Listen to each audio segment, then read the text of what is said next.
Okay,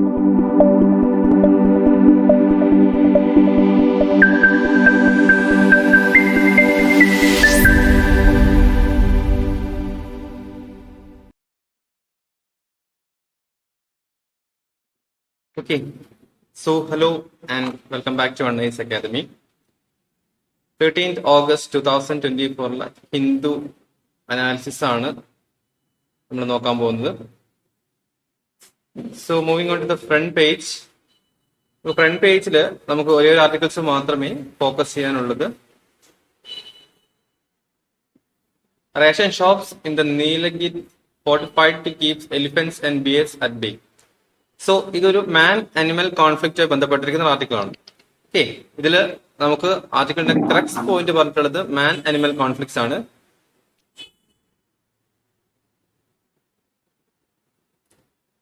okay, man animal conflicts ആണ് ഈ ആർട്ടിക്കിൾസിൽ പറയുന്നത്. സോ അതിന്റെ ഭാഗമായിട്ട് നീലഗിരി ഏരിയസിനകത്ത് ഇപ്പൊ ന്യൂസ് എന്താണെന്ന് വെച്ച് കഴിഞ്ഞാൽ നീലഗിരി ഏരിയസിന്റെ അകത്തേക്കുള്ള റേഷൻ ഷോപ്സിലൊക്കെ ഈ എലിഫന്റ്സ് അതുപോലെ തന്നെ ബിയേഴ്സ് ഒക്കെ വന്ന് സാധനങ്ങൾ മോഷ്ടിക്കുന്നു എന്നാണ് ഈ ന്യൂസിൽ പറയുന്നത്.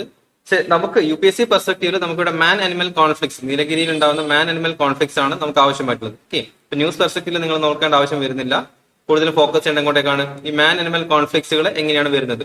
സോ അതുപോലെ തന്നെ ഇതിൽ പറഞ്ഞിട്ടുള്ള ഒരു പോയിന്റ് എന്ന് വെച്ച് കഴിഞ്ഞാൽ ഈ ഒരു കോൺഫ്ലിക്ട് സിറ്റുവേഷൻസിൽ എന്തൊക്കെ സെക്യൂരിറ്റി മെഷേഴ്സുകളാണ് ഈ ഒരു റേഷൻ ഷോപ്സുകൾ എടുത്തിട്ടുള്ളത് ആണ് പറയുന്നത്. ഓക്കെ, ഡിറ്ററൻസ് ആയിട്ട് ഒരു ഇലക്ട്രിക് ഫെൻസുകൾ ഹാങ് ചെയ്യാം, അതുപോലെ തന്നെ ഒരു സ്റ്റീൽ ഫെൻസ്, റേഷൻ ഷോപ്സുകളും മറ്റ് ഷോപ്സുകൾക്കും ചുറ്റുമായിട്ട് സ്റ്റീൽ ഫെൻസുകൾ സ്ഥാപിക്കാൻ തുടങ്ങിയിരിക്കുന്ന ഡിറ്ററന്റ് പോളിസികളാണ് അവർ ചൂസ് ചെയ്തിട്ടുള്ളത്. ഓക്കെ,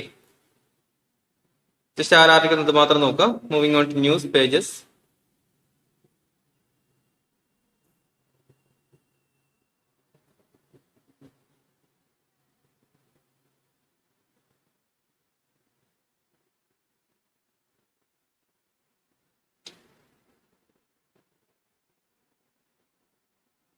ഓക്കെ, മൂവിംഗ് പേജസിലേക്ക് ന്യൂസ് പേജിലേക്ക് വരുന്ന സമയത്ത് നമുക്ക് ഫസ്റ്റ് ഒരു ആർട്ടിക്കിൾ വരുന്നത് SCO, ഷാങ്ഹായ് കോഓപ്പറേഷൻ. അപ്പം പാകിസ്ഥാനിൽ വെച്ച് നടക്കുന്ന ഷാങ്ഹായ് SCO മീറ്റിംഗിന്റെ അകത്ത് റീസെന്റ് ആയിട്ട് പാകിസ്ഥാനിൽ നിന്ന് പ്രൈം മിനിസ്റ്റർ നരേന്ദ്രമോദിക്ക് വിസിറ്റ് വന്നിട്ടുണ്ടായിരുന്നു. സോ ഡിസ്കഷൻ കഴിഞ്ഞതിന് ശേഷം എന്താണ് അവർ തീരുമാനം എടുക്കുന്ന കാര്യങ്ങൾ നമുക്ക് നോക്കാം. ബട്ട് ഇപ്പം പ്രിലിംസ് പോയിന്റ് ഓഫ് വ്യൂവിൽ എന്താണ് SCO, ഷാങ്ഹായ് കോഓപ്പറേഷൻ ഓർഗനൈസേഷൻ എന്താണ്, അതിനകത്തുള്ള മെമ്പേഴ്സ് ആരൊക്കെയാണ്, ഇത് എപ്പോഴാണ് സ്റ്റാർട്ട് ചെയ്തിട്ടുള്ളതെന്ന് തുടങ്ങിയിരിക്കുന്ന കാര്യങ്ങൾ ഫോക്കസ് ചെയ്യാം. Okay, prelims point of view നമുക്ക് അതാണ് ആവശ്യമായിട്ടുള്ളത്. The next article, India China hold 31st WMCC meeting to iron out issues. അപ്പൊ ഇന്ത്യ ചൈന തമ്മിലുള്ള ഒരു ലോങ് സ്റ്റാൻഡിങ് ഇഷ്യൂസ് ആണ് LAC അല്ലെങ്കിൽ ലൈൻ ഓഫ് ആക്ച്വൽ കൺട്രോൾ നടക്കുന്ന ഒരു ഇഷ്യൂസ്. സോ എന്താണ് ഈ line of actual control? Okay, so ഈ ആർട്ടിക്കിൾസിൽ പറയുന്ന ഒരു കാര്യം എന്ന് വെച്ച് കഴിഞ്ഞാൽ ഒരു പ്രോപ്പർ ഡിപ്ലോമാറ്റിക് റിലേഷൻസ് കൊണ്ടുവരണം. നമ്മൾ മുന്നേ ഉണ്ടായിരുന്ന പോലെ ഒരു ടെൻഷൻസുകൾ വേണ്ട ഇന്ത്യ ചൈന തമ്മിലും. സോ അതുകൊണ്ട് തന്നെ രണ്ട് കൺട്രീസിന്റെ സൈഡിൽ നിന്ന് വരുന്ന ഡിപ്ലോമാറ്റ്സ് ഒരു പ്രോപ്പർ ഡിസ്കഷനിലേക്ക് വരാനാണ് പ്ലാൻ ചെയ്യുന്നത്. നമുക്ക് LAC ഉണ്ടാകുന്ന ടെൻഷൻസുകളൊക്കെ ഒഴിവാക്കാം എന്ന് രണ്ട് കൺട്രീസ് സമ്മതിച്ചിട്ടുണ്ട്. അപ്പൊ നമുക്ക് ഇവിടെ നോക്കാനുള്ളത് LAC അല്ലെങ്കിൽ ലൈൻ ഓഫ് ആക്ച്വൽ കൺട്രോൾ എന്താണ്, ഇന്ത്യ ചൈന തമ്മിലുള്ള ബോർഡർ ആണ് ലൈൻ ഓഫ് ആക്ച്വൽ കൺട്രോൾ എന്ന് പറഞ്ഞിട്ടുള്ളത്. സോ ഇതിന്റെ സിഗ്നിഫിക്കൻസ്, ഓക്കെ, എന്താണ് ഇതിന്റെ significance in international arena, especially in India China റിലേഷൻസിൽ നോക്കുന്ന സമയത്ത് എന്താണ് ഇതിന്റെ സിഗ്നിഫിക്കൻസ് തുടങ്ങിയിരിക്കുന്ന കാര്യങ്ങൾ മാത്രം ശ്രദ്ധിക്കുക. Okay,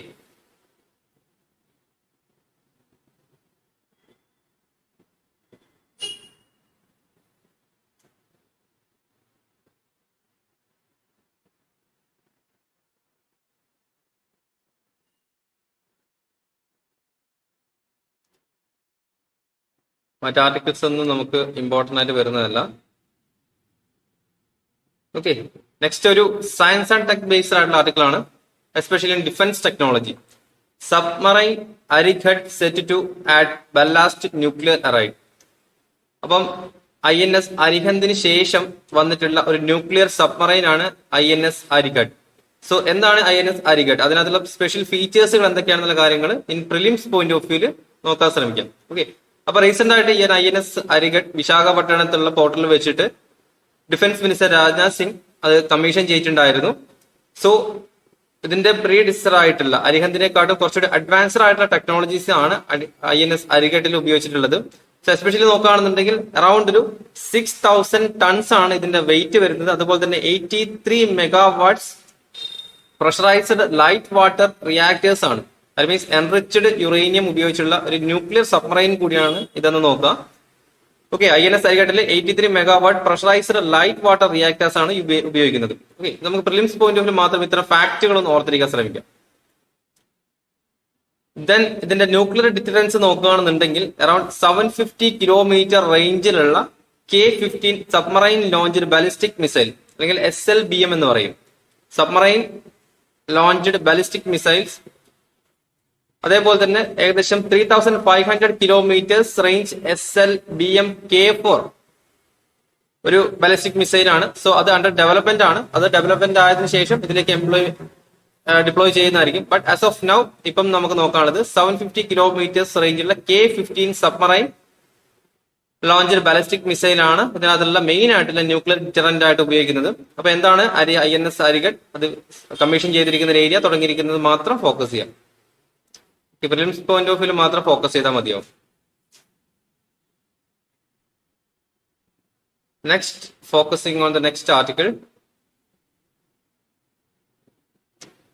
IMD warns of cyclone in Saurashtra, Bay of Bengal depression. അപ്പം 1964 ശേഷം ആദ്യമായിട്ടാണ് നമുക്കൊരു ലോ പ്രഷർ സിസ്റ്റം, ലാൻഡിൽ ഒരു ലോ പ്രഷർ സിസ്റ്റം ക്രിയേറ്റ് ചെയ്യുന്നത്. അപ്പം ഗുജറാത്തിലെ സൗരാഷ്ട്ര റീജിയണിൽ ഇത്തരത്തിൽ ലോ പ്രഷർ സിറ്റുവേഷൻസ് ക്രിയേറ്റ് ചെയ്തിട്ടുണ്ട്.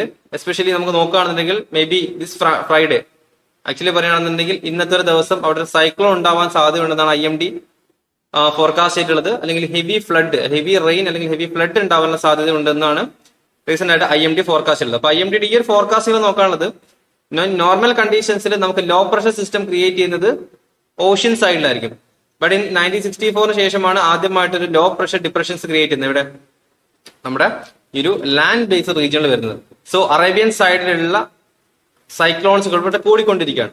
അപ്പൊ ഇന്ത്യൻ കണ്ടീഷൻസ് നോക്കുകയാണെങ്കിൽ നമുക്ക് മുൻ കാലഘട്ടങ്ങളിലൊക്കെ ബേ ഓഫ് ബംഗാളിലാണ് കൂടുതൽ സൈക്ലോൺസുകൾ ക്രിയേറ്റ് ചെയ്യുന്നത്. ബട്ട് ആ സൈക്ലോൺസ് ക്രിയേറ്റിംഗ് ടെൻഡൻസി ഇപ്പം അറേബ്യൻ സീയിലേക്ക് മൂവ് ചെയ്തിരിക്കുകയാണ്. സോ ഇതൊരു മേജർ ആയിട്ട് ഇതിന്റെ ഇമ്പാക്ട് എന്ന് പറയുന്നത് ക്ലൈമറ്റ് ചേഞ്ച് ആണ്. സോ എന്തുകൊണ്ട് ക്ലൈമറ്റ് ചേഞ്ച് കൊണ്ട് എങ്ങനെയാണ് ഈ ബേ ഓഫ് ബംഗാളിൽ കൂടുതലും ഉണ്ടായിരിക്കുന്ന ഈ ഒരു സൈക്ലോൺസ് ഈ പറഞ്ഞിട്ടുള്ള അറേബ്യൻ സീയിലേക്ക് ട്രാൻസ്ഫർ ചെയ്തിരിക്കുന്ന കാര്യങ്ങൾ നോക്കുക. അതുപോലെ തന്നെ ബേ ഓഫ് ബംഗാളിൽ സൈക്ലോൺസ് ഉണ്ടാവാനുള്ള കാരണങ്ങൾ എന്തൊക്കെയാണെന്നുള്ള കാര്യം നമുക്ക് പലപ്പോഴും അറിയാം. ചെന്നൈ, അതുപോലെ തന്നെ ഒഡീഷ, ആന്ധ്രാപ്രദേശ് തുടങ്ങിയിരിക്കുന്ന ഏരിയാസിന്റെ അകത്തേക്ക് വീശിക്കൊണ്ടിരിക്കുന്ന സൈക്ലോൺസ്, എല്ലാ വർഷവും ഒരു സൈക്ലോൺസ് ഉണ്ടായിരിക്കും. അതുപോലെ തന്നെ IMD എസ്കാബിലേറ്റ് ചെയ്തിരിക്കുന്ന മറ്റൊരു ഇഷ്യൂ ആണ്, ഇൻ നോർമൽ കണ്ടീഷൻസിൽ മൺസൂൺ കാലഘട്ടത്തിൽ ഒരു സൈക്ലോൺ നമുക്ക് ഇന്ത്യയിൽ ഉണ്ടാവാറില്ല. അപ്പം സൈക്ലോൺസ് ഉണ്ടാവുന്നത് ഏകദേശം ഒക്ടോബർ നവംബർ പീരീഡിലാണ് സൈക്ലോൺസുകൾ ഉണ്ടാവുന്നത്. ദാറ്റ് മീൻസ് റിട്രീറ്റിംഗ് മൺസൂണിലാണ് സൈക്ലോൺസ് ഉണ്ടാവുന്നത്. ബട്ട് അഡ്വാൻസിങ് മൺസൂണിൽ ഇത്തരം സൈക്ലോൺസുകൾ ഉണ്ടാവുന്ന കുറവാണ്. മോറോവർ ഇത് ഫ്ലഡുകൾ മാത്രമേ ഉണ്ടാക്കാറുള്ളൂ. IMD ആ ഒരു കാര്യങ്ങളും കൂടി ജസ്റ്റ് ഒന്ന് മെൻഷൻ ചെയ്തിട്ടുണ്ട്. നോർമൽ കണ്ടീഷൻ ഒക്ടോബർ നവംബർ കണ്ടീഷൻസിലാണ് ഉണ്ടാവേണ്ടത്. സോ അതിൽ നിന്ന് ചെറിയൊരു change. Then next article. So ഈ ഒരു ആർട്ടിക്കിൾ എന്ന് വെച്ച് കഴിഞ്ഞാൽ നമുക്ക് ഫോറിൻ സ്റ്റഡീസിന് അബ്രോഡ് സ്റ്റഡീസിന് വേണ്ടിയിട്ട് ഫോറിനിലൊക്കെ പോകുന്ന കുട്ടികൾക്കുള്ള ഒരു ഹാപ്പി ന്യൂസും കൂടിയാണ്. UK യൂണിവേഴ്സിറ്റി ആയിട്ടുള്ള സൗത്താംപ്ടൺ നമ്മുടെ ഫസ്റ്റ് ക്യാമ്പസ് ഇന്ത്യയിൽ സ്റ്റാർട്ട് ചെയ്യാൻ പോവാണ്. അപ്പം അതിന്റെ ഭാഗമായിട്ട് letter of intent, that means LOL UGC grant commission സമർപ്പിച്ചിട്ടുണ്ടായിരുന്നു. UGC ഗ്രാൻഡ് കമ്മീഷൻ അത് അപ്രൂവ് ചെയ്തിട്ടുണ്ട്. അങ്ങനെയാണെന്നുണ്ടെങ്കിൽ ഇന്ത്യയിൽ സ്റ്റാർട്ട് ചെയ്യാൻ പോകുന്ന ആദ്യത്തെ ഫോറിൻ യൂണിവേഴ്സിറ്റി ആയിരിക്കും UKയിലുള്ള സൗത്താംപ്ടൺ യൂണിവേഴ്സിറ്റി എന്ന് പറയുന്നത്. ഏകദേശം ജൂലൈ 2025 ആവുന്നതോടു കൂടി തന്നെ ഇതിന്റെ ഓപ്പറേഷൻസ് സ്റ്റാർട്ട് ചെയ്യുമെന്നാണ് പറഞ്ഞിട്ടുള്ളത്. അതുപോലെ തന്നെ ഇന്ത്യയിൽ മറ്റ് യൂണിവേഴ്സിറ്റികളിൽ നിന്ന് ലഭിക്കുന്ന സർട്ടിഫിക്കറ്റ്സിന്റെ സെയിം വാല്യൂ ആയിരിക്കും ഈ ഒരു UK ബേസ്ഡ് ആയിട്ടുള്ള അല്ലെങ്കിൽ ഹോസ്റ്റ് ചെയ്തിരിക്കുന്ന ഈ ഒരു യൂണിവേഴ്സിറ്റിയിൽ നിന്ന് പഠിച്ചിറങ്ങുന്ന സമയത്ത് ലഭിക്കുന്ന സർട്ടിഫിക്കറ്റിന്റെ വാല്യൂ എന്ന് പറഞ്ഞിട്ടുള്ളത്. അപ്പോൾ നമുക്ക് യൂണിവേഴ്സിറ്റിയിൽ പഠിക്കണമെന്നുണ്ടെങ്കിൽ ഇനി ഫോറിനിലേക്ക് പോകേണ്ട ആവശ്യമില്ല. ദ സെയിം യൂണിവേഴ്സിറ്റി ഇന്ത്യയിൽ ഓപ്പറേഷൻ സ്റ്റാർട്ട് ചെയ്യണം. ഓക്കെ, നെക്സ്റ്റ് ഒരു ഇൻഫോർമേറ്റീവ് ആയിട്ടുള്ള ഒരു ആർട്ടിക്കിൾ ആണ്. That means centre puts out for sets of draft rules under telecom act. അപ്പം ഡിപ്പാർട്ട്മെന്റ് ഓഫ് ടെലികമ്മ്യൂണിക്കേഷൻ തേഴ്സ്ഡേ പുതിയൊരു ഡ്രാഫ്റ്റ് പോളിസി ഫോർമുലേറ്റ് ചെയ്തിട്ടുണ്ട്. That means telecommunication act 2023. അപ്പൊ പുതിയൊരു ആക്ട് കൊണ്ടുവരാൻ നോക്കാം, ടെലികമ്മ്യൂണിക്കേഷൻ ആക്ട് ഓഫ് 2023. സോ ഈ ആക്ട് വന്നു കഴിഞ്ഞാൽ നമുക്കറിയാം ഒരുപാട് സോഷ്യൽ മീഡിയ ചാനൽസുകൾ, പ്ലാറ്റ്ഫോംസുകൾ തുടങ്ങിയിരിക്കുന്ന കാര്യങ്ങളിൽ സ്ട്രിഞ്ചന്റ് ആയിട്ടുള്ള നോംസുകൾ കൊണ്ടുവരാൻ സാധ്യതയുള്ള ഒരു ആർട്ടിക്കിളാണ്. ബട്ട് നമുക്ക് നിലവിലുള്ളത് ടെലിഗ്രാഫ് ആക്ട് ഓഫ് 1885 ആണ്. നിലവിലുള്ള ആക്ട് നമ്മളിപ്പം ഇപ്പോൾ ഉള്ള റെഗുലേഷൻസ് റൺ ചെയ്തുകൊണ്ടിരിക്കുന്ന ടെലിഗ്രാം ആക്ട് ഓഫ് 1885 ആണ്. ബട്ട് ഒരു ഓൾഡ് റെജീമാണ് ഈ Telegram act എന്നിട്ടുള്ളത്.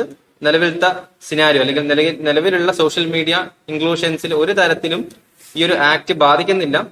But in the condition, ഇപ്പൊ ഈ ഒരു സിനാരിയോയിൽ നമുക്ക് സോഷ്യൽ മീഡിയ ആക്ടിവിറ്റീസും കാര്യങ്ങളൊക്കെ കൂടിക്കൊണ്ടിരിക്കുകയാണ്. പലപ്പോഴും ഫേക്ക് ന്യൂസുകളും കാര്യങ്ങളൊക്കെ സ്പ്രെഡ് ചെയ്തുകൊണ്ടിരിക്കുകയാണ്. സോ ആ ഒരു കാര്യങ്ങൾക്കൊക്കെ കർബി അല്ലെങ്കിൽ ഒരു ചങ്ങല ഇടുക എന്നുള്ള കണ്ടീഷൻസിലാണ് ടെലികമ്മ്യൂണിക്കേഷൻ ആക്ട് 2023 ലോഞ്ച് ചെയ്യാൻ പോകുന്നത്. സോ ലോഞ്ച് ചെയ്തതിന് ശേഷം നമുക്ക് ഇതിന്റെ മെയിൻ ഫീച്ചേഴ്സുകൾ നോക്കാം. വളരെ ഇമ്പോർട്ടന്റ് ആയിട്ടുള്ള കാര്യമായിരിക്കും ഇതിന്റെ ഈ ഒരു മെയിൻ ഫീച്ചേഴ്സ് എന്ന് പറയുന്നത്. അപ്പോൾ ഒന്ന് ഓർത്തിരിക്കുക, ആ ഒരു രണ്ട് ആർട്ടിക്കിൾസും രണ്ട് ആക്ടുകളും ഒന്ന് ഓർത്തിരിക്കാൻ ശ്രമിക്കുക. ഓക്കെ, നെക്സ്റ്റ് സയൻസ് ബേസ്ഡ് ആയിട്ടുള്ള രണ്ട് ആർട്ടിക്കിൾസ് ആണ് നമുക്ക് നോക്കാനുള്ളത്. So first article, when physics merged with biology to revolutionise ophthalmology. Ophthalmology നമുക്കറിയാം എന്താണ്, ഐസിനെ പറ്റിയുള്ള സ്റ്റഡീസിനാണ് നമ്മൾ ഒഫ്താൽമോളജി പറഞ്ഞിട്ടുള്ളത്. അപ്പം ഐസിൽ നമ്മളിപ്പം റീസെന്റ് ആയിട്ട് ഒരു പുതിയൊരു technology, that means femtosecond laser surgery. Femtosecond laser surgery related to ophthalmology, അതായിരിക്കും പ്രിലിംസിന് ചോദിക്കുന്നത്. അപ്പം എന്താണ് ഈ ഫെംറ്റോസെക്കൻഡ് ലേസർ സർജറി എന്ന് പറയുന്നത്? ഓക്കെ, ദാറ്റ് മീൻസ് നമ്മൾ എമുലേറ്റ് ചെയ്യുന്ന റേഡിയേഷൻസ് വെച്ചിട്ടാണ് കാറ്ററാക്ട്സും അതുപോലെ തന്നെ വിഷൻ ടെസ്റ്റിംഗ് ഒക്കെ നടക്കുന്നത്. സോ ആ റേഡിയേഷൻസിനെ വീണ്ടും എൻഹാൻസ് അല്ലെങ്കിൽ ലൈറ്റ് ആംപ്ലിഫൈ ചെയ്യാന്ന് പറയും. ഓക്കെ, ഇത് പാർട്ടിക്കിൾ ഫിസിക്സിൽ ഏകദേശം ഒരു 1970s ആൽബർട്ട് ഐൻസ്റ്റീൻ ഇൻട്രൊഡ്യൂസ് ചെയ്തിരിക്കുന്ന ഒരു തിയറി ആയിരുന്നു. ഓക്കെ, സോ ആ ഒരു തിയറിയുടെ ഭാഗമായിട്ടാണ് ഈ ഒരു ഫണ്ടമെന്റൽ കോൺസെപ്റ്റ് ആണ്. അപ്പൊ കോൺസെപ്റ്റിന്റെ ഭാഗമായിട്ട് ഈ ഒരു ഫെംറ്റോസെക്കൻഡ് ലേസർ സർജറി ആക്ട് ചെയ്യുന്നത്. ദാറ്റ് മീൻസ് നോർമൽ റേഡിയേഷനെ ആംപ്ലിഫൈ ചെയ്യാം. ലൈറ്റ് ആംപ്ലിഫിക്കേഷൻ ടെക്നോളജിയാണ് ഇവിടെ യൂസ് ചെയ്യുന്നത്. സോ ഇതിലൂടെ വിഷൻ കറക്ഷൻസ് നമുക്ക് കുറച്ചുകൂടി സിമ്പിൾ ആക്കാൻ പറ്റും. വിഷൻ ടെസ്റ്റിംഗ് മാത്രമല്ല, വിഷൻ കറക്ഷൻസ് നമുക്ക് കുറച്ചുകൂടി സിമ്പിൾ ആക്കാൻ പറ്റും. അതുപോലെയുള്ള മറ്റൊരു ടെക്നോളജി കൂടി ഇവിടെ പറയുന്നുണ്ട്, ചെർപെഡ് പൾസ് ആംപ്ലിഫിക്കേഷൻ എന്ന് പറഞ്ഞിട്ടുള്ളത്. ഓക്കെ, 1980s കണ്ടുപിടിച്ചിരിക്കുന്ന ഒരു ടെക്നോളജി ആയിരുന്നു. അപ്പൊ UPSC എങ്ങനെയാണ് ക്വസ്റ്റ്യൻ ചോദിക്കുന്നത് വെച്ച് കഴിഞ്ഞാൽ, ഈ ഒരു ടെക്നോളജി അതായത് ഫെംറ്റോസെക്കൻഡ് ലേസർ സർജറി അല്ലെങ്കിൽ chirped pulse amplification related to which of the following. Okay, ophthalmology ഉണ്ടായിരിക്കും, അല്ലെങ്കിൽ ഹാർട്ട് സർജറി ഉണ്ടായിരിക്കും, അങ്ങനെ ഓപ്ഷൻസുകൾ വരും. വളരെ സിമ്പിൾ ആയിട്ട് നമുക്ക് ഒഫ്താൽമോളജി ക്ലിക്ക് ചെയ്ത് പോയാൽ മതിയോ. ഓക്കെ, ഇതും ഒരു പൾസ് ആംപ്ലിഫിക്കേഷൻ ടെക്നോളജിയാണ്. സോ ഇതിലൂടെ ഇതിന്റെ ഒബ്ജക്റ്റീവ് എന്ന് വെച്ച് കഴിഞ്ഞാൽ വിഷൻ കറക്ഷൻസ്, ഒരു മേജർ സർജറി ഒന്നും ഇല്ലാതെ വിഷൻ കറക്ഷൻസ്, അതുപോലെ തന്നെ കാറ്ററാക്ട് സർജറിയും ഇതുവഴി ചെയ്യാൻ സാധിക്കും എന്നാണ് പറഞ്ഞിട്ടുള്ളത്. അപ്പൊ ഇതിൽ ചെർപെഡ് പൾസ് ആംപ്ലിഫിക്കേഷൻസിൽ പറയാനുള്ള കാര്യം എന്ന് വെച്ച് കഴിഞ്ഞാൽ, ഈ ഫിസിക്സിൽ 2018 ഫിസിക്സ് മേഖലയിൽ നൊബേൽ പ്രൈസ് കിട്ടിയിരിക്കുന്ന ഒരു മേഖലയായിരുന്നു ഈ ഒരു ആംപ്ലിഫൈങ് എന്ന് പറഞ്ഞിട്ടുള്ള ഈ ഒരു സ്റ്റഡീസ്, അല്ലെങ്കിൽ ചെർപെഡ് പൾസ് ആംപ്ലിഫിക്കേഷൻ ഉപയോഗിച്ചിരിക്കുന്ന ഈ ഒരു മെത്തേഡ്. അപ്പം ഇത് എങ്ങനെയാണ് ഇതിന്റെ യൂട്ടിലൈസേഷൻ എന്ന് വെച്ച് കഴിഞ്ഞാൽ, ഇത് ഹൈ ഇന്റൻസിറ്റിയിൽ, അതായത് നമ്മൾ ഓട്ടോമാറ്റിക്കലി ലൈറ്റ് ബീംസിനെ ആംപ്ലിഫൈ ചെയ്യാണ് ചെയ്യുന്നത്. അപ്പം ആ ഒരു ഹൈ ഇന്റൻസിറ്റിയിലുള്ള ലൈറ്റ് ബീംസ് ഒരു അൾട്രാ ഷോർട്ട് പൾസസുകൾ പ്രൊഡ്യൂസ് ചെയ്യും. ആ ഒരു പൾസസുകൾ നമ്മുടെ എക്സാക്ട് എവിടെയാണ് വിഷൻ ഇഷ്യൂ വരുന്നത് ആ ഒരു ഏരിയാസിൽ മാത്രം ഫോക്കസ് ചെയ്യും. മറ്റ് സറൗണ്ടിങ് ആയിട്ടുള്ള ടിഷ്യൂസിനൊന്നും ബാധിക്കില്ല. അപ്പം എക്സാക്ട് എവിടെയാണോ ഇഷ്യൂസ് വരുന്നത് അതിനെ പോയിന്റ് ഔട്ട് ചെയ്തിട്ട് നമുക്ക് ട്രീറ്റ് ചെയ്യാൻ പറ്റും എന്നുള്ളത് ഈ ഒരു ടെക്നോളജിയുടെ പുതിയൊരു സാധ്യതകളാണ്. Next article, why the union government banned 156 irrational fixed dose combinations. അപ്പൊ എന്താണ് FDC, fixed dose combinations? Basically നമ്മൾ രണ്ട് മെഡിസിൻസുകൾ മിക്സ് ചെയ്തിട്ട് ഒരു സിംഗിൾ ടാബ്ലറ്റ് ഒക്കെ ആക്കി മാറ്റുന്നതിനാണ് നമ്മൾ ഫിക്സ്ഡ് ഡോസ് കോമ്പിനേഷൻസ് എന്ന് പറയുന്നത്. ഓക്കെ, അപ്പൊ സിമ്പിൾ ഐഡിയ, നമ്മൾ രണ്ട് ടാബ്ലറ്റ്സിന് എടുക്കുന്നു, രണ്ടിനും സിമ്പിൾ ആയിട്ട് നമ്മൾ അതിനെ മിക്സ് ചെയ്യുന്നു, അത് സിംഗിൾ ടാബ്ലറ്റ് ആക്കി മാറ്റുന്നു. ഇതിന് മെഡിക്കൽ കേസിലേക്ക് ഇത്തരം മെഡിസിൻസുകൾ അഡ്മിനിസ്റ്റർ ചെയ്യുന്നത് പലതരത്തിലുള്ള ഹെൽത്ത് ഇഷ്യൂസുകൾ ഉണ്ടാകുന്നു എന്ന് റീസെന്റ് ആയിട്ടുള്ള സ്റ്റഡീസ് വന്നിട്ടുണ്ടായിരുന്നു. But as per drugs and cosmetics act of 1940s section 26A പറഞ്ഞിട്ടുള്ള കാര്യം, ഇത്തരത്തിലുള്ള FDCsകൾ ഒരു വ്യക്തമായിട്ടുള്ള ക്ലിനിക്കൽ ട്രയൽസിലൂടെ മാത്രമേ ഉപയോഗിക്കാൻ പാടുള്ളൂ എന്നാണ്. ബട്ട് നിലവിലത്തെ കണ്ടീഷൻസിൽ അൺറെഗുലേറ്ററി പ്രാക്ടീസസിൽ ഒരുപാട് ഡ്രഗ്സ്, അതായത് ഇത്തരത്തിലുള്ള കോമ്പിനേറ്റഡ് ആയിട്ടുള്ള ഡ്രഗ്സുകൾ നമ്മൾ യൂസ് ചെയ്യുന്നുണ്ട്. ഓക്കെ, അപ്പൊ ഹെൽത്ത് കണ്ടീഷൻസ് വളരെയധികം ഹെൽത്തിനെ ബാധിക്കുന്നതാണ് ഇത്തരം FDC എന്ന് പറഞ്ഞിട്ടുള്ളത്. അപ്പൊ പ്രോപ്പർ ആയിട്ടുള്ള ഒരു മിക്സിംഗ് അല്ലെങ്കിൽ പ്രോപ്പർ ആയിട്ടുള്ള റെഗുലേഷൻ ഇവിടെ നടക്കുന്നുണ്ട്. അതിനുവേണ്ടിയുള്ള എക്സ്പേർട്ട് കമ്മിറ്റീന് ഗവൺമെന്റ് കോൺസ്റ്റിറ്റ്യൂട്ട് ചെയ്യാൻ പോവാണ്, central government related. That means ഇതിന്റെ ഒരു റിസർച്ച് കണ്ടക്ട് ചെയ്യാൻ വേണ്ടിയിട്ട് ഇത്തരം FDC ടാബ്ലറ്റ്സുകൾ യൂസ് ചെയ്യുന്നതിലൂടെ ഉണ്ടാകുന്ന ഇഷ്യൂസുകളും അല്ലെ ഏതൊക്കെയാണ് അൺറെഗുലേറ്ററി FDC ടാബ്ലറ്റ്സുകൾ എന്ന് പറഞ്ഞിട്ടുള്ളത്. ഇതിൽ നോക്കാനുള്ളത് മെഫനാമിക് ആസിഡ് പ്ലസ് പാരസെറ്റമോൾ ഇഞ്ചക്ഷൻ, അതുപോലെ തന്നെ സെട്രിസൈൻ HCl പ്ലസ് പാരസെറ്റമോൾ, അതുപോലെ തന്നെ ഫിനൈൽഫ്രൈൻ HCl തുടങ്ങിയിരിക്കുന്ന ഒരുപാട് കോമ്പിനേഷൻസിനെ പറ്റി പറയുന്നത്. അപ്പൊ ഈ കോമ്പിനേഷൻസിന്റെ ഒന്നും നമുക്ക് ആവശ്യമായിട്ടില്ല. ജസ്റ്റ് നിങ്ങൾക്ക് എന്താണ് ആ ഒരു ടാബ്ലറ്റ്സ് അല്ല എന്താണ് FDC എന്ന് സൂചിപ്പിക്കാൻ വേണ്ടി മാത്രമേ ഞാൻ ഇത് ഹൈലൈറ്റ് ചെയ്തിട്ടുള്ളൂ. ഒരിക്കലും ഇത് നമുക്ക് ഇമ്പോർട്ടന്റ് ആയ കാര്യമല്ല. ബട്ട് FDC എന്താണെന്നുള്ള കാര്യങ്ങളും drugs and cosmetics act of 1940s എന്താണെന്ന് അറിയുക. ഇപ്പൊ റീസെന്റ് ആയിട്ട് നമുക്ക് ഹെൽത്ത് ഇഷ്യൂസുകൾ വരുന്നതിൽ ഡ്രഗ്സിന്റെ ഒരു importance films and mains point of view നമുക്കുള്ള ഡ്രഗ്സിന്റെ ഒരു ഇമ്പോർട്ടൻസ്. അപ്പൊ നമുക്ക് വേണമെങ്കിൽ UPSC ക്വസ്റ്റ്യൻ ചോദിക്കാൻ ഡ്രഗ് റിലേറ്റഡ് ആയിട്ടുള്ള ഹെൽത്ത് ഇഷ്യൂസുകൾ കൂടിക്കൊണ്ടിരിക്കുകയാണ്. ആ സമയത്ത് നമുക്ക് വേണമെങ്കിൽ FDC വേണമെങ്കിൽ ഒന്ന് മെൻഷൻ ചെയ്യാം. Okay, usage of FDC also enhancing the health issues എന്ന് വേണമെങ്കിൽ നമുക്ക് ജസ്റ്റ് ഒന്ന് സൂചിപ്പിക്കാം മെയിൻസ് ആൻസർ റൈറ്റിംഗിൽ വരുന്ന സമയത്ത്. Next article by another name. അപ്പം ഈ ഒരു ആർട്ടിക്കിൾസിൽ പറയുന്നത് കാര്യം നമ്മുടെ പതഞ്ജലി ഇഷ്യൂസുമായി ബന്ധപ്പെട്ടിരിക്കുന്ന കാര്യങ്ങളാണ്. അപ്പോൾ പതഞ്ജലി പ്രൊഡക്ട്സിന്റെ അകത്ത് പലതരത്തിലുള്ള കെമിക്കൽസുകൾ യൂസ് ചെയ്തിട്ടുണ്ടായിരുന്നു, അല്ലെങ്കിൽ അൺറെഗുലേറ്ററി പ്രാക്ടീസസിലാണ് ആ ഒരു യൂസ് ചെയ്തിട്ടുണ്ടായിരുന്നത്. സോ അതിന്റെ ഭാഗമായിട്ട് ഒരു പബ്ലിക് അപ്പോളജി ആയിരുന്നു പതഞ്ജലിയോട് ചോദിച്ചിട്ടുണ്ടായിരുന്നത്. ബട്ട് സുപ്രീം കോടതി പറഞ്ഞിട്ടുള്ളത് അതൊരു സിമ്പിൾ പണിഷ്മെന്റ് മാത്രമാണ്, അതൊരു പണിഷ്മെന്റേ അല്ല എന്ന ലെവലിലാണ്. But as per Ayushman ministry ഇതിന് ഒരു റെഗുലേറ്ററി അറേഞ്ച്മെന്റ്സ് ചെയ്യാൻ ഗവൺമെന്റ് സാധിച്ചിട്ടുണ്ടായിരുന്നില്ല. ഗവൺമെന്റ് അല്ല, സുപ്രീം കോടതിന് ഒരു പണിഷ്മെന്റ് നൽകാൻ സാധിച്ചിട്ടുണ്ടായിരുന്നില്ല. സോ എന്തുകൊണ്ടായിരുന്നു ആയുഷ്മാൻ മിനിസ്റ്ററി ഈ ഒരു പ്രൊഡക്ട്സുകളൊക്കെ ഇഷ്യൂസ് വന്നിരിക്കുന്ന പ്രൊഡക്റ്റുകളൊക്കെ ആയുർവേദിക് പ്രൊഡക്റ്റ് എന്നുള്ള കാറ്റഗറിയിലേക്ക് മാറ്റി. അപ്പൊ ആയുർവേദിക് പ്രൊഡക്റ്റിന് പ്രോപ്പർ ടെസ്റ്റിംഗ് ആവശ്യമായിട്ടില്ല, ബിക്കോസ് അത് ഹാംഫുൾ അല്ല മനുഷ്യ ശരീരത്തിന്. അതുകൊണ്ട് തന്നെ അതൊരു ടെസ്റ്റിംഗ് ആവശ്യമായിട്ടില്ല. അതുകൊണ്ട് തന്നെ പതഞ്ജലി ആ ഒരു ഏരിയയിൽ നിന്ന് പതുക്കെ രക്ഷപ്പെട്ട് വരുന്ന സിറ്റുവേഷനിലാണ് പോയിക്കൊണ്ടിരുന്നത്. ഓക്കെ, ദാറ്റ് മീൻസ് ഒരു പ്രോപ്പർ റെഗുലേറ്ററി ഫ്രെയിംവർക്ക് കൊണ്ടുവരുന്നതിന് പകരമായിട്ട് അത് മറ്റൊരു നെയിമിൽ അതിനെ നൽകിയത്. അതാണ് ബൈ അനദർ നെയിം എന്ന് പറഞ്ഞിട്ടുള്ളത്. ജസ്റ്റ് ഒരു ഇൻഫർമേറ്ററി ആർട്ടിക്കിൾ മാത്രമാണ്. Next article connecting the dots in Kyiv visit. ഇപ്പം റീസെന്റ് ആയിട്ട് ഉക്രൈനിയൻ വിസിറ്റ് പ്രധാനമന്ത്രി നരേന്ദ്രമോദി നടത്തിയിട്ടുണ്ടായിരുന്നു. കഴിഞ്ഞ ആർട്ടിക്കിൾസിൽ നമ്മൾ നോക്കിയതാണ്. അപ്പൊ ആ സമയത്ത് ഞാൻ പറഞ്ഞിട്ടുണ്ടായിരുന്നു ചില സമയങ്ങളിൽ നമുക്ക് ഈ ഒരു ആർട്ടിക്കിൾസിൽ അല്ലെങ്കിൽ എന്താണ് വരുന്നതെന്നുള്ള കാര്യങ്ങൾ അതിന്റെ അപ്ഡേഷൻ നമുക്ക് വരുമെന്നുള്ളത്. അപ്പം ഇസ്രായേൽ പാലസ്തീൻ ഇഷ്യൂ, അതുപോലെ തന്നെ റഷ്യ ഉക്രൈൻ തമ്മിലുള്ള ഇഷ്യൂസുകൾ നമുക്കറിയാം. അപ്പൊ ഇതിൽ ഇന്ത്യയുടെ സ്റ്റാൻഡ് എന്താണെന്നുള്ളതാണ്. വെസ്റ്റേൺ കൺട്രീസിൽ അല്ലെങ്കിൽ വെസ്റ്റേൺ കൺട്രീസ്, സൗത്ത് ഈസ്റ്റേൺ കൺട്രീസിനകത്ത് നടക്കുന്ന ഇഷ്യൂസുകൾ അല്ലെങ്കിൽ സെൻട്രൽ ഏഷ്യൻ കൺട്രീസിൽ നടക്കുന്ന ഇഷ്യൂസുകൾ അവരെ പീരീഡ് ഓഫ് ടൈം എക്സാബറേറ്റ് ചെയ്തുകൊണ്ടിരിക്കുകയാണ്. ബട്ട് മറ്റ് പല കൺട്രീസ് ഇവൻതോ നാറ്റോ ജോയിൻ ചെയ്യുന്നതിന് ബന്ധപ്പെട്ടിട്ടായിരുന്നു ഉക്രൈൻ റഷ്യ ഇഷ്യൂസുകൾ വന്നിട്ടുണ്ടായിരുന്നത്, ഇസ്രായേൽ പാലസ്തീൻ ഇഷ്യൂ വന്നിട്ടുണ്ടായിരുന്നത്. അതിന് US സപ്പോർട്ട് ചെയ്തു. ഉക്രൈൻ റഷ്യ ഇഷ്യൂസിന്റെ അകത്ത് നമുക്ക് യൂറോപ്യൻ യൂണിയൻ സപ്പോർട്ട് ചെയ്തിട്ടുണ്ടായിരുന്നു. ബട്ട് പല കൺട്രീസും ഇൻ റീജിയണൽ പെർസ്പെക്റ്റീവിൽ മാത്രമാണ് പല കൺട്രീസിനും സപ്പോർട്ട് ചെയ്തിട്ടുണ്ടായിരുന്നത്. ബട്ട് ഇൻ ഇന്ത്യൻ കണ്ടീഷൻ അല്ലെങ്കിൽ ഇന്ത്യൻ സിനാരിയോ നോക്കുകയാണെന്നുണ്ടെങ്കിൽ വേൾഡിലുള്ള ഒരേ ഒരു കൺട്രി ഇന്ത്യ മാത്രമാണ് ഇതിലൊരു മീഡിയേഷൻ ടോക്സിലേക്ക് വരാറുള്ളത്. ബിക്കോസ് 1970s നമ്മൾ എടുത്തിരിക്കുന്ന നോൺ അലൈൻമെന്റ് മൂവ്മെന്റ്, അതായത് ഒരു വേൾഡ് പവറുമായിട്ട് നമ്മൾ അലൈൻ ചെയ്യരുത്, നമുക്ക് നമ്മുടേതായ ഒരു തീരുമാനം ഉണ്ടായിരിക്കണം, ബട്ട് എല്ലാവരുമായിട്ട് ഒരു സ്നേഹത്തോടുള്ള ബന്ധമായിരിക്കണം. അതായിരുന്നു ഇന്ത്യ 1970s എടുത്തിരിക്കുന്നത്, ഇന്ദിരാഗാന്ധി കാലഘട്ടത്തിൽ എടുത്തിട്ടുണ്ടായിരുന്ന നോൺ അലൈൻമെന്റ് മൂവ്മെന്റ്. അപ്പം അത് തന്നെയാണ് ഇന്ത്യ ഇപ്പോഴും ഫോക്കസ് ചെയ്തുകൊണ്ടിരിക്കുന്നത്. ഇന്ത്യയുടെ റീസെന്റ് ആയിട്ടുള്ള വിസിറ്റ്, ഉക്രൈനായിട്ടുള്ള വിസിറ്റും അതുപോലെ തന്നെ റഷ്യയുമായിട്ടുള്ള വിസിറ്റ് നടത്തിയിട്ടുണ്ടായിരുന്നു. പാലസ്തീൻ ആയിക്കോട്ടെ ഇസ്രായേൽ ആയിക്കോട്ടെ ഇവരുമായിട്ടുള്ള മീഡിയേഷൻ ടോക്സ്. അപ്പൊ ഒരിക്കലും ഒരു ഇൻഡിവിജ്വൽ ആയിട്ടുള്ള അറ്റൻഷൻസ് ഫോക്കസ് ചെയ്യാതെ ഇന്ത്യ ഈ ഒരു മീഡിയേഷൻ ടോക്കിന് വരാറുണ്ട്. അപ്പൊ ഈ ഒരു ആർട്ടിക്കിൾസിൽ പറഞ്ഞിട്ടുള്ള കാര്യം എന്ന് വെച്ച് കഴിഞ്ഞാൽ ഇന്ത്യക്ക് ആ ഒരു മീഡിയേഷൻ ടോക്സ് ഇപ്പം വേൾഡ് കൺട്രീസിന്റെ ഇടയിൽ ബാക്കി എല്ലാവരും സ്വന്തം താല്പര്യങ്ങൾ നോക്കുന്ന സമയത്ത് ഇന്ത്യ ഈ മീഡിയേഷൻ ടോക്സിലേക്ക് വരികയാണെന്നുണ്ടെങ്കിൽ തീർച്ചയായിട്ടും ഒരു എക്സ്റ്റേണൽ എക്സേർഷൻ നമുക്ക് ഇന്ത്യക്ക് ലഭിക്കുമെന്നാണ് പറഞ്ഞിട്ടുള്ളത്.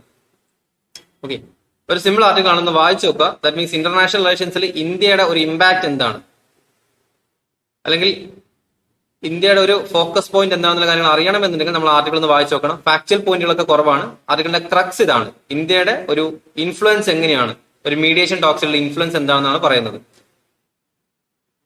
Next, moving the spotlight to grass root democracy. So ഈ ആർട്ടിക്കിളിൽ നാഷണൽ ഇലക്ഷൻ കമ്മീഷൻസ് അതുപോലെ തന്നെ സ്റ്റേറ്റ് ഇലക്ഷൻ കമ്മീഷൻ രണ്ട് ആർട്ടിക്കിൾസ് ആണ് പറയുന്നത്. ഇപ്പൊ 2 പോയിന്റ് ആണ് പറയുന്നത്. ഇതിൽ നാഷണൽ ഇലക്ഷൻ കമ്മീഷൻ എന്ന് പറഞ്ഞിട്ടുള്ളത് നമുക്ക് എന്താണ്, സ്റ്റേറ്റ് ഇലക്ഷൻസുകളും അതുപോലെ തന്നെ പാർലമെന്റ് ഇലക്ഷൻസുകളും കണ്ടക്ട് ചെയ്യുന്നതിന് വേണ്ടിയിട്ടാണ് നാഷണൽ ഇലക്ഷൻ കമ്മീഷൻസ് ഉള്ളത്. അല്ലെങ്കിൽ ഓക്കെ, സോ ആ ഒരു ഇലക്ഷൻ കമ്മീഷൻസിനെ ഇൻ പാർ വെച്ചിട്ടല്ല നമ്മുടെ സ്റ്റേറ്റ് ഇലക്ഷൻ കമ്മീഷൻസ് വർക്ക് ചെയ്യുന്നത്. സോ ആ ഒരു ബേസിലാണ് വർക്ക് ചെയ്യേണ്ടത് എന്നുണ്ടെങ്കിൽ പോലും ഈ സ്റ്റേറ്റ് ഇലക്ഷൻ കമ്മീഷൻസ് പലപ്പോഴും പല അർബൻ ലോക്കൽ ബോഡീസിലൊന്നും ഇലക്ഷൻസ് കണ്ടക്ട് ചെയ്യാറില്ല. അപ്പൊ എന്താണ് state election bodies? State election bodies നമ്മൾ panchayat elections, municipal elections, corporate elections ഒക്കെ സംഘടിപ്പിക്കുന്നതിന് വേണ്ടിയിട്ടാണ് സ്റ്റേറ്റ് ഇലക്ഷൻ കമ്മീഷൻസ് കോൺസ്റ്റിറ്റ്യൂട്ട് ചെയ്തിട്ടുള്ളത്. അപ്പൊ ഇതിൽ പറഞ്ഞ കാര്യം എന്ന് വെച്ച് കഴിഞ്ഞാൽ SEC അല്ലെങ്കിൽ state election commissions as per article 243 clause K അതുപോലെ തന്നെ 243 സെറ്റ് A തുടങ്ങിയിരിക്കുന്ന കാറ്റഗറി, ദാറ്റ് മീൻസ് ഇന്ത്യൻ കോൺസ്റ്റിറ്റ്യൂഷനിൽ ആർട്ടിക്കിൾ 243K അതുപോലെ തന്നെ 243 സെറ്റ് A എന്ന് പറഞ്ഞിരിക്കുന്ന കാറ്റഗറിയിലാണ് ഈ ഒരു സ്റ്റേറ്റ് ഇലക്ഷൻ കമ്മീഷൻ വന്നിട്ടുണ്ടാകുന്നത്. 1993 73rd ആൻഡ് 74th അമെന്റ്മെന്റിലൂടെയാണ് സ്റ്റേറ്റ് ഇലക്ഷൻ കമ്മീഷൻ കോൺസ്റ്റിറ്റ്യൂട്ട് ചെയ്യുന്നത്. ജസ്റ്റ് ഒരു ഫാക്ച്വൽ പോയിന്റ് ആണ്, നമ്മൾ പൊളിറ്റിയിൽ പഠിക്കും എന്തായാലും. സോ അതിന്റെ ഭാഗമായിട്ട് പിന്നീട് ഇതിൽ പറഞ്ഞിട്ടുള്ള പോയിന്റ് എന്ന് വെച്ച് കഴിഞ്ഞാൽ അറൌണ്ട് ഒരു 1560 ലോക്കൽ ബോഡീസ് നോക്കുകയാണെന്നുണ്ടെങ്കിൽ അറൌണ്ട് 2000 അർബൻ ലോക്കൽ ഗവൺമെന്റിനകത്ത് 1500 അർബൻ ലോക്കൽ ബോഡീസിന്റെ അകത്തുള്ള എലക്ഷൻസുകൾ നടക്കാറില്ല. ദാറ്റ് മീൻസ് അർബൻ ലോക്കൽ ബോഡീസിൽ ഇലക്ഷൻ നടത്താനാണ് സ്റ്റേറ്റ് ഇലക്ഷൻ കമ്മീഷൻ ഉള്ളത്. ബട്ട് ഇത്തരത്തിലുള്ള ഇലക്ഷൻ കണ്ടക്ട് ചെയ്യാറില്ല. ഇതിൽ പറഞ്ഞിട്ടുള്ള ഡാറ്റാസ് പറഞ്ഞിട്ടുള്ളത് only 11 out of 34 states and union territories have empowered SEs to conduct ward delimitations. അപ്പൊ നമ്മൾ വാർഡിനെ ഡീലിമിറ്റ് ചെയ്യണം. നമുക്ക് സെപ്പറേറ്റ് വാർഡുകൾ ഉണ്ടായിരിക്കും. വാർഡിനെ ഡീലിമിറ്റ് ചെയ്യണം. അവിടെ ഡെമോക്രാറ്റിക് വ്യവസ്ഥയിലുള്ള ഇലക്ഷൻ പ്രൊസീജിയർ അവിടെ നടക്കണം. ബട്ട് ആ ഒരു സിറ്റുവേഷൻസ് ഒന്നും ഇവിടെ നടക്കാറില്ല. ഇതിൽ പറഞ്ഞിരിക്കുന്ന മറ്റൊരു കാര്യം എന്ന് വെച്ച് കഴിഞ്ഞാൽ Arunachal Pradesh, Bihar, Dadra Nagar Haveli, Daman and Diu, Gujarat, Himachal Pradesh, Jammu and Kashmir, Kerala, Ladakh, Maharashtra, west Bengal പോലുള്ള സ്റ്റേറ്റുകളാണെന്നുണ്ടെങ്കിൽ കൂടുതലും ഇത്തരത്തിലുള്ള ഇലക്ഷൻസുകൾ കണ്ടക്ട് ചെയ്യുന്നത് ഈ ഒരു സ്റ്റേറ്റുകളിൽ മാത്രമാണ്. ദാറ്റ് മീൻസ് ടോട്ടൽ പോപ്പുലേഷൻസിന്റെ ഇന്ത്യൻ പോപ്പുലേഷൻ നോക്കാൻ 35% വരെയുള്ള ആളുകളിൽ സിറ്റുവേറ്റ് ചെയ്തിരിക്കുന്ന ഏരിയസിനകത്ത് പ്രോപ്പർ ഇലക്ഷൻസ് കണ്ടക്ട് ചെയ്യുന്നുണ്ട്. ബട്ട് മറ്റു പല സ്റ്റേറ്റുകളിൽ എങ്ങനെയാണ് ഇലക്ഷൻസ്? അവിടെ ഇലക്ഷൻസ് സംഘടിപ്പിക്കാറില്ല. അവിടെ പൊളിറ്റിക്കൽ പവേഴ്സ് ആർക്കാണ് കൂടുതലുള്ളത് അവര് ആ ഒരു റീജിയനിൽ ഹെഡായി മാറുക എന്നുള്ളതാണ് പ്രൊസീജിയേഴ്സ്. അപ്പം നാഷണൽ ഇലക്ഷൻ കമ്മീഷൻസിനുള്ള അതേ ഒരു എംപവേർഡ് ആയിട്ടുള്ള പ്രോഗ്രാംസ് അല്ലെങ്കിൽ അതേ രീതിയിലുള്ള പവേഴ്സ് സ്റ്റേറ്റ് ഇലക്ഷൻ കമ്മീഷനും നൽകണം എന്നാണ് പറയുന്നത്. ഫുള്ളി എംപവേർഡ് ലോക്കൽ ഗവൺമെന്റിന്റെ കേസിൽ വരുന്ന സമയത്ത് അല്ലെങ്കിൽ ലോക്കൽ ഗവൺമെന്റ് ഇലക്ഷൻ വരുന്ന സമയത്ത് സ്റ്റേറ്റ് ഇലക്ഷൻ കമ്മീഷന് അത്തരത്തിലുള്ള ഒരു പവേഴ്സ് നൽകണം എന്നാണ് പറഞ്ഞിട്ടുള്ളത്. ഓക്കെ, നമ്മുടെ സുപ്രീം കോടതിന്റെ Kishan Singh Tomar versus municipal corporation of the city of Ahmedabad and others 2006 കേസിൽ പറഞ്ഞിട്ടുള്ള കാര്യം എന്ന് വെച്ച് കഴിഞ്ഞാൽ ഓൾ ഓവർ എല്ലാ ഗവൺമെന്റ് ഇലക്ഷൻസിന്റെ അകത്താണെന്നുണ്ടെങ്കിലും സ്റ്റേറ്റ് ഇലക്ഷൻ കമ്മീഷന്റെ ഒരു ഇമ്പോർട്ടൻസ് ആവശ്യമായിട്ടുണ്ട്. എസ്പെഷ്യലി ഈ സ്റ്റേറ്റിലേക്ക് വരുന്ന സമയത്ത് അർബൻ ലോക്കൽ ബോഡീസ് ആയിക്കോട്ടെ, റൂറൽ ലോക്കൽ ബോഡീസ് ആയിക്കോട്ടെ, ദാറ്റ് മീൻസ് പഞ്ചായത്തോ കോർപ്പറേഷനോ ആയിക്കോട്ടെ, അവിടെ ഈ സ്റ്റേറ്റ് ഇലക്ഷൻ കമ്മീഷന് എംപവർ ചെയ്യണം എന്നാണ് ബേസിക്കലി പറയുന്നത്. അതാണ് നമുക്ക് 6 ആർട്ടിക്കിൾസ് നോക്കാനുള്ളത്. Next article should lateral entry in the civil services be encourage. ഇത് രണ്ട് ആർട്ടിക്കിൾസ് ആണ്. 2 ആർട്ടിക്കിൾസും ഒരുപോലെ വായിക്കാൻ ശ്രമിക്കാം. ഓക്കെ, നെക്സ്റ്റ് ആർട്ടിക്കിളും കൂടി ഞാൻ ഒന്ന് കാണിച്ചു തരാം. 2 ആർട്ടിക്കിൾസിലും സെയിം പോയിന്റുകളാണ് പറയുന്നത്. On the controversy over lateral entry in to civil സർവീസും അതുപോലെ തന്നെ നമ്മളിപ്പോൾ കണ്ടിരിക്കുന്ന should lateral entry in the civil services be encourage. Lateral entry എന്താണ്? അത് ഏകദേശം റീസെന്റ് ആയിട്ട് ഒരു 30 പോസ്റ്റുകൾ ജോയിന്റ് സെക്രട്ടറി ലെവൽ വരെയുള്ള പോസ്റ്റുകളിലേക്ക് മിനിസ്റ്ററിന്റെ അണ്ടറിൽ, സെൻട്രൽ മിനിസ്റ്ററിന്റെ അണ്ടറിലേക്ക് ലാറ്ററൽ എൻട്രി ടെസ്റ്റുകൾ നടത്താൻ ഉദ്ദേശിച്ചിട്ടുണ്ടായിരുന്നു. അപ്പം ബേസിക്കലി ഇത്തരം പോസ്റ്റുകളിലേക്ക് എത്തുന്നത് സിവിൽ സർവീസ് ഓഫീസേഴ്സ് ആണ്. IAS or IPS ഓഫീസേഴ്സ് ഒക്കെയാണ് ഈ ഒരു പോസ്റ്റുകളിലേക്ക് എത്താറുള്ളത്. Most of the post are filled with IAS officers. അപ്പം ആ ഒരു പോസ്റ്റുകളിലേക്ക് ഒരു ലാറ്ററൽ എൻട്രി വഴി ഏകദേശം 40ഓളം പോസ്റ്റുകളെ റിക്രൂട്ട് ചെയ്യുന്നതിന് വേണ്ടിയിട്ട് ഗവൺമെന്റ് ശ്രമിച്ചിട്ടുണ്ടായിരുന്നു. അപ്പൊ ഗവൺമെന്റിന്റെ ഭാഗം എങ്ങനെയാണ് അവർ പറയുന്നത്? അപ്പൊ അവിടെ അതാണ് നമുക്ക് ഏറ്റവും ഇമ്പോർട്ടന്റ്. സോ അതിനെ ജസ്റ്റിഫൈ ചെയ്യുന്ന കാര്യം എന്ന് വെച്ച് കഴിഞ്ഞാൽ ഇത്തരം ഫീൽഡുകളിലേക്ക് ഈ ഫീൽഡ് എക്സ്പേർട്സിനെ നമുക്ക് ആവശ്യമായിട്ടുണ്ട്. IAS ഓഫീസേഴ്സ് ഒക്കെ ഇൻ ജനറൽ പെർസ്പെക്റ്റീവ് ഓഫീസേഴ്സ് ആയിരിക്കും. ബട്ട് ഫീൽഡ് എക്സ്പേർട്ടുകൾ ആവശ്യമായിട്ടുണ്ടെങ്കിൽ മാത്രമാണ് നമുക്ക് പ്രോപ്പർ ആയിട്ടുള്ള പോളിസികൾ മേക്ക് ചെയ്യാൻ പറ്റും. അപ്പൊ ഇതിന് കോൺട്രവേഴ്സ്യൽ ആയിട്ട് ഓപ്പോസിറ്റ് പാർട്ടി അല്ലെങ്കിൽ ഓപ്പോസിറ്റ് സ്റ്റേക്ക് ഹോൾഡേഴ്സ് പറഞ്ഞിരിക്കുന്ന കാര്യം എന്ന് വെച്ച് കഴിഞ്ഞാൽ പോളിസി മേക്കിംഗ് മാത്രമല്ല പോളിസി ഇംപ്ലിമെന്റേഷനും കൂടി നമുക്ക് ഇമ്പോർട്ടന്റ് ആണ്. പോളിസി മേക്കിങ്ങിന്റെ ഭാഗം തന്നെയാണ് ഒരു പോളിസി ഇംപ്ലിമെന്റ് ചെയ്യുന്നത്. അപ്പം അവിടെ പറഞ്ഞിട്ടുള്ള ഒരു പോയിന്റ് എന്ന് വെച്ച് കഴിഞ്ഞാൽ ഈ ഇംപ്ലിമെന്റേഷൻ സൈഡിലേക്ക് വരുന്ന സമയത്ത് ഒരു IAS ഓഫീസേഴ്സിനൊക്കെ മാത്രമാണ് ആ ഒരു ഫീൽഡ് എക്സ്പീരിയൻസ് ഉണ്ട്. മറ്റ് പാനൽ എക്സ്പെർട്ടൈസിനേക്കാൾ കൂടുതൽ ഫീൽഡ് എക്സ്പീരിയൻസ് വരുന്ന ആർക്കായിരിക്കും?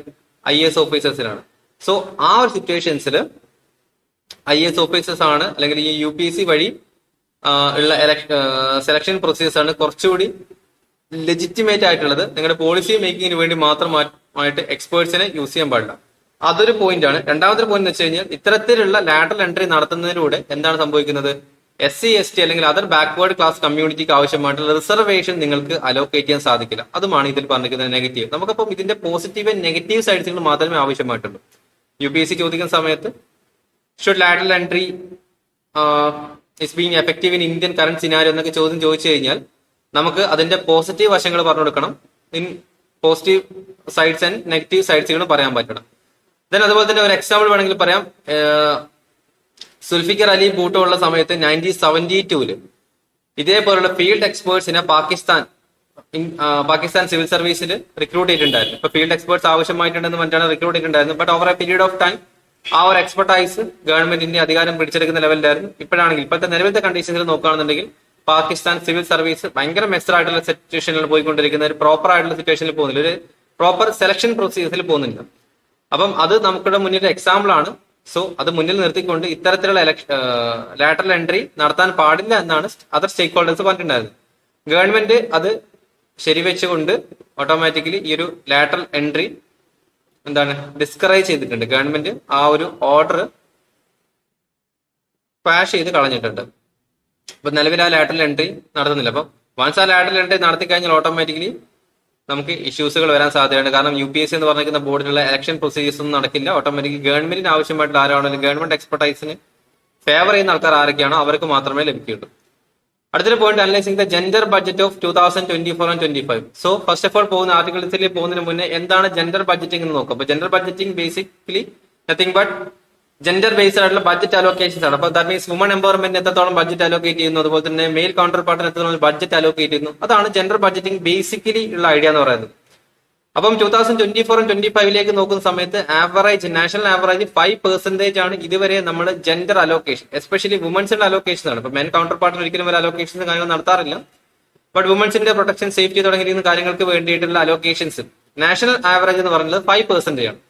ദാറ്റ് മീൻസ് നമ്മുടെ ബഡ്ജറ്റിന്റെ 5% വരെയാണ് നമ്മൾ ഇതുവരെ നമ്മൾ അലോക്കേറ്റ് ചെയ്യാറുണ്ടായിരുന്നത്. ബട്ട് 2024 and 25 മാത്രമായിട്ട് 6.8% ജെൻഡർ ബഡ്ജറ്റ് അലോക്കേഷൻ നമ്മൾ നടത്തിയിട്ടുണ്ട്. ഇന്ത്യയിൽ ആദ്യമായിട്ടാണ് ഇത്തരത്തിലുള്ള ബഡ്ജറ്റ് അലോക്കേഷൻസ് വുമൻസിന്റെ എംപവർമെന്റിന് വേണ്ടിയിട്ട് അലോക്കേറ്റ് ചെയ്യുന്നത്. അപ്പം ആ ഒരു അലോക്കേഷൻസ് അറൌണ്ട് ഇന്ത്യൻ GDP-യിൽ 1% വരെ ടച്ച് ചെയ്യാൻ പോവാണെന്നാണ് പറയുന്നത്. ഇപ്പൊ ഇവിടെ നിന്ന് നോക്കണം, നമ്മൾ കഴിഞ്ഞ തവണയൊക്കെ റിസർച്ച് ആൻഡ് ഡെവലപ്മെന്റിന് വേണ്ടിയിട്ട് 0.7% and 8% മാത്രമാണ് GDP പെർസെന്റേജ് കോൺട്രിബ്യൂഷൻ ഇൻ റിസർച്ചിൽ വന്നിട്ടുള്ളത്. ബട്ട് ദ സെയിം സിറ്റുവേഷൻ നമ്മൾ ഈ പറഞ്ഞിട്ടുള്ള ജെൻഡർ ബേസ്ഡ് ആയിട്ടുള്ള അലോക്കേഷൻസിൽ നോക്കുകയാണെന്നുണ്ടെങ്കിൽ അറൌണ്ട് 1% GDP വരെ നമ്മൾ അലോക്കേഷൻസ് ഇവിടെ പോസിബിൾ ആക്കുകയാണ് ചെയ്യുന്നത്. അതാണ് ഈ ആർട്ടിക്കിൾ പറഞ്ഞിട്ടുള്ളത്. അതിൽ കുറച്ച് പോയിന്റുകളൊക്കെ പറയുന്നുണ്ട്. ഈ ഒരു ബഡ്ജറ്റ് അലോക്കേഷൻ എന്ന് പറഞ്ഞിട്ടുള്ളത് പലപ്പോഴും ഒരു അണ്ടർ റിപ്പോർട്ടിംഗ് ആണ്. ഇപ്പൊ ഗവൺമെന്റ് ഓൾറെഡി ചെയ്യുന്ന പോലെ തന്നെ ഇതൊരു അണ്ടർ റിപ്പോർട്ടിംഗ് അല്ലെങ്കിൽ മിസ്ലീഡിംഗ് റിപ്പോർട്ടിംഗ് ആണെന്ന് പറയുന്നത്. അപ്പൊ ഈ ഒരു അലോക്കേഷൻ പ്രോപ്പർ അല്ല. ഓപ്പോസിറ്റ് പാർട്ടി അലോക്കേഷൻ പ്രോപ്പർ അല്ല. പലപ്പോഴും മൻരേഗ, അതുപോലെ തന്നെ PMGEP പ്രോഗ്രാംസ്, സ്റ്റാർട്ടപ്സ് പ്രോഗ്രാംസ് തുടങ്ങിയിരിക്കുന്ന കാര്യങ്ങൾ. അപ്പൊ വുമൻസുമായി ബന്ധപ്പെട്ടിരിക്കുന്ന പ്രോഗ്രാംസിൽ ഇത്രത്തോളം ഫണ്ട് ഞങ്ങൾ അലോക്കേറ്റ് ചെയ്തു എന്ന് പറഞ്ഞത് അണ്ടർ റിപ്പോർട്ടിംഗ് ആണ്. ബിക്കോസ് പ്രോപ്പർ ആയിട്ടുള്ള ഫണ്ട് അവിടെ ലഭിച്ചിട്ടില്ല. ഫോർ എക്സാമ്പിൾ മൻരേഗ എന്ന് പറഞ്ഞിരിക്കുന്നതിൽ ഞങ്ങൾ 1000 കോടി ഞങ്ങൾ അലോക്കേറ്റ് ചെയ്തു. ബട്ട് പ്രോപ്പർലി 1000 കോടി ആയിരിക്കില്ല. അതൊരു അണ്ടർ റിപ്പോർട്ടിംഗ് ആയിട്ടുള്ള അല്ലെങ്കിൽ മിസ്ലീഡിംഗ് ആയിട്ടുള്ള റിപ്പോർട്ടാണ്. ചിലപ്പോൾ ഒരു 500 crores മാത്രമേ അലോക്കേറ്റ് ചെയ്തിട്ടുണ്ടാവും. അപ്പൊ ഇതൊക്കെ നമ്മൾ കാൽക്കുലേറ്റ് ചെയ്യുന്ന സമയത്ത് ഓട്ടോമാറ്റിക് എന്ത് സംഭവിക്കും? ഇഷ്യൂസുകൾ സംഭവിക്കാം, അല്ലെ? ഇതാണ് മിസ്ലീഡിംഗ് റിപ്പോർട്ട്സുകൾ എന്നൊക്കെ ബേസിക്കലി പറഞ്ഞിട്ടുള്ളത്. അപ്പം ഈ ഒരു ആർട്ടിക്കിളും കൂടി നിങ്ങൾ on the controversy over lateral entry into civil service, ആ 2 ആർട്ടിക്കിളും ഒരുമിച്ചൊന്ന് വായിച്ചു നോക്കാൻ ശ്രമിക്കും. ഇന്നത്തെ നമ്മൾ ഇമ്പോർട്ടന്റ് ആർട്ടിക്കിൾ ആയിട്ട് ഇതിനെ മാർക്ക് ചെയ്ത് വെക്കുകയാണ്.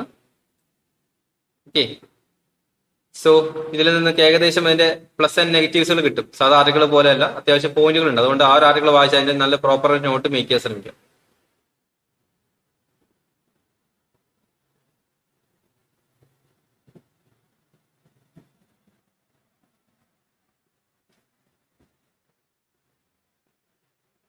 Okay, next ഒരു Moody's Fitch Flag concerns about jobs private investment.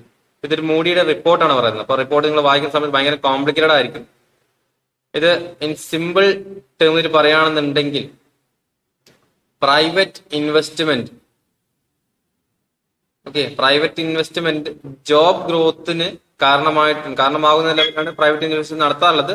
But അത് പ്രോപ്പർ ആ ഒരു ലെവലിൽ ജോബ് ഗ്രോത്ത് ഇവിടെ നടക്കുന്നില്ല അല്ലെങ്കിൽ ക്രെഡിറ്റ് വീക്ക്നെസ് അവിടെ നടക്കുന്നു തുടങ്ങിയ ചെറിയൊരു പോയിന്റാണ് ആർട്ടിക്കിൾ പറയുന്നത്. അപ്പോൾ നിങ്ങൾ ആ ഒരു ആർട്ടിക്കിൾ അത്ര ഡീറ്റെയിൽ നോക്കണ്ട, കാരണം ഭയങ്കരമായിട്ടുള്ള കാൽക്കുലേഷൻ കാര്യങ്ങളൊക്കെ ഉണ്ട്, അത് കോംപ്ലിക്കേറ്റഡ് ആവും. അപ്പൊ നമുക്ക് അതിലെ പോയിന്റ് വേണ്ടെന്താണ്, ഇൻവെസ്റ്റ്മെന്റിലൂടെ എങ്ങനെയാണ് ജോബ് ഗ്രോത്ത് അച്ചീവ് ചെയ്യുന്നത്, അതാണ് നമ്മുടെ പോയിന്റ്. നമ്മൾ അത് മാത്രം അറിഞ്ഞാൽ മതി, പെർസെന്റേജോ കാര്യങ്ങളൊന്നും വേണ്ട. മുഡീസിന്റെ റിപ്പോർട്ടൊക്കെ പലപ്പോഴും കോംപ്ലിക്കേറ്റഡ് ആയിരിക്കും. നെക്സ്റ്റ് ഒരു ആർട്ടിക്കിൾ, ഇമ്പോർട്ടന്റ് ആയിട്ടുള്ള ആർട്ടിക്കിൾ ആണ്, അഗ്രികൾച്ചർ ജോഗ്രഫിയിൽ ഇമ്പോർട്ടന്റ് ആയിട്ട് വരുന്ന ആർട്ടിക്കിൾ ആണ്. Monsoon likely to extend threatening ripe summer crops. ഇപ്പൊ നമുക്കറിയാം സെപ്റ്റംബർ രാവിലെ തന്നെ പല സ്ഥലങ്ങളിലും മഴ പെയ്തിട്ടുണ്ടായിരുന്നു. അപ്പം നമ്മുടെ മൺസൂൺ എക്സ്റ്റൻഷൻ നടന്നുകൊണ്ടിരിക്കുകയാണ്. സെപ്റ്റംബർ മന്തിലേക്കുള്ള മൺസൂൺ എക്സ്റ്റൻഷൻ നടക്കുന്ന സമയത്ത് ഓട്ടോമാറ്റിക്കലി സമ്മർ ക്രോപ്സുകൾ, ഇത് പലപ്പോഴും ക്രോപ്സിനെ ഡാമേജ് ചെയ്യും. ഏത് ക്രോപ്സിനെ ഡാമേജ് ചെയ്യും? Summer crops. കാരണം മൺസൂൺ എക്സ്റ്റെൻഡ് ചെയ്യുന്നതിലൂടെ തന്നെ നമ്മുടെ വിന്റർ എക്സ്റ്റെൻഡ് ചെയ്യും. വിന്റർ എക്സ്റ്റെൻഡ് ചെയ്ത് കഴിഞ്ഞാൽ ഓട്ടോമാറ്റിക്കലി വിന്റർ സമ്മറിലേക്ക് എക്സ്റ്റെൻഡ് ചെയ്ത് പോകും. അപ്പൊ സമ്മർ ക്രോപ്സ് ആയിട്ടുള്ള റൈസ്, കോട്ടൺ, സോയാബീൻ, കോൺ തുടങ്ങിയിരിക്കുന്ന അല്ലെങ്കിൽ പൾസസ് തുടങ്ങിയിരിക്കുന്നതിന് ഡാമേജ് ഉണ്ടാക്കും. അല്ലെ മിഡ് സെപ്റ്റംബറിൽ ഹാർവെസ്റ്റ് ചെയ്യേണ്ടതാണ് ഇതൊക്കെ കേട്ടോ. സമ്മർ ക്രോപ്സുകളൊക്കെ ഏകദേശം മിഡ് സെപ്റ്റംബർ ആവുന്നതോടുകൂടി തന്നെ ഹാർവെസ്റ്റിംഗ് നടത്തേണ്ടതാണ്. അപ്പം ഇത്തരത്തിലുള്ള ഒരു ഹെവി റെയിൻ ഒക്കെ വന്നു കഴിഞ്ഞാൽ, ഹാർവെസ്റ്റിംഗ് സിറ്റുവേഷൻസിൽ ഹെവി റെയിൻ വന്നു കഴിഞ്ഞാൽ നമുക്ക് നല്ലൊരു ഡാമേജ്, ക്രോപ്പ് ഡാമേജ് ഉണ്ടായിരിക്കും. സമ്മർ സീസണിൽ നമ്മൾ സോ ചെയ്യും. ഒരു 6 monthsന് ശേഷമാണ് ഇതൊക്കെ ഹാർവെസ്റ്റ് ചെയ്യുന്നത്. അപ്പോൾ 6 months ആകുന്ന സമയത്തിൽ മിഡ് സെപ്റ്റംബർ, ഒക്ടോബർ ഒക്കെ വരും. അപ്പൊ ആ സമയത്താണ് നമ്മൾ ഹാർവെസ്റ്റിംഗ് പീരീഡ് നടത്തുന്നത്. അപ്പൊ ഇത്തരത്തിൽ മഴ പെയ്ത് കഴിഞ്ഞാൽ ഈ ക്രോപ്സിനൊക്കെ ഡാമേജ് ചെയ്യും. ബട്ട് ഇൻ ദ കേസ് ഇത് ആർക്ക് ഹെൽപ്പ് ചെയ്യും? ഇത് ഹെൽപ്പ് ചെയ്യുന്നത് വിന്റർ ക്രോപ്സ് ആയിട്ടുള്ള വീറ്റ്, റേപ്പ് സീഡ് ആൻഡ് ചിക്പി തുടങ്ങിയിട്ടുള്ള വിന്റർ ക്രോപ്സിന് ഇത് ഹെൽപ്പ് ചെയ്യും. എങ്ങനെ? കൂടുതൽ മോയ്സ്ചർ കണ്ടന്റുകൾ, കാരണം കൂടുതൽ മഴ ലഭിക്കും, കൂടുതൽ മോയ്സ്ചർ കണ്ടന്റുകൾ അറ്റ്മോസ്ഫിയർ നൽകുകയും ചെയ്യും. അങ്ങനെ അതിലൂടെ ആ ഒരു വിന്റർ ക്രോപ്സിന് കുറച്ചുകൂടി ബെനിഫിഷ്യൽ ആയിട്ടുള്ള ഒരു അറ്റ്മോസ്ഫിയർ ആയിരിക്കും ലഭിക്കുന്നത്. ഓക്കെ, അത് ഇമ്പോർട്ടന്റ് ആയിട്ടുള്ള ആർട്ടിക്കിൾ കേട്ടോ. നമുക്ക് അഗ്രികൾച്ചർ ജോഗ്രഫിയിൽ എപ്പോഴും ഉള്ളൊരു ഏരിയ ആണ്. അപ്പം എങ്ങനെയാണ് അതിന്റെ ഒരു ബെനിഫിറ്റ്സുകൾ ഉണ്ടാവുന്നത് എന്നുള്ള കാര്യങ്ങൾ മാത്രം നോക്കാം. I think base analysis over. Almost എല്ലാ ആർട്ടിക്കിൾസും നമ്മൾ കവർ ചെയ്തിട്ടുണ്ട്. ഇമ്പോർട്ടന്റ് ആയിട്ട് ആർട്ടിക്കിൾസ് മാത്രം നിങ്ങൾ ഫോക്കസ് ചെയ്താൽ മതി. കറണ്ട് അഫയേഴ്സ് ഒരു തലവേദനയായിട്ട് എടുക്കരുത്. കറണ്ട് അഫയേഴ്സ് എപ്പോഴും ഇമ്പോർട്ടന്റ് ആണ് സിവിൽ സർവീസ് പെർസ്പെക്റ്റീവില്. നിങ്ങൾ സ്ട്രിക്ട്ലി 1 hour or 2 hours മാത്രം വെച്ച് വായിക്കാൻ ശ്രമിക്കുക. നിങ്ങൾക്ക് വായിക്കാൻ പറ്റുന്നത്രത്ത് മാത്രം വായിക്കാൻ ശ്രമിക്കുക. കൂടുതലൊന്നും വായിക്കരുത്. Hindu newspaper, Indian Express completely വായിക്കണമെന്ന് ആരും പറഞ്ഞിട്ടില്ല. പക്ഷേ സ്ട്രിക്റ്റ് ആയിട്ടുള്ള ടൈം മാനേജ്മെന്റ് ആണ് ഇതിൽ ഇമ്പോർട്ടന്റ് ആയിട്ടുള്ള ഒരു ഫാക്ടർ എന്ന് പറയുന്നു. ഓക്കെ, എനിവേ നമുക്ക് നാളെ മറ്റൊരു ആർട്ടിക്കിൾസ് ഡിസ്കഷനുമായി കാണാം. Thank you and good bye.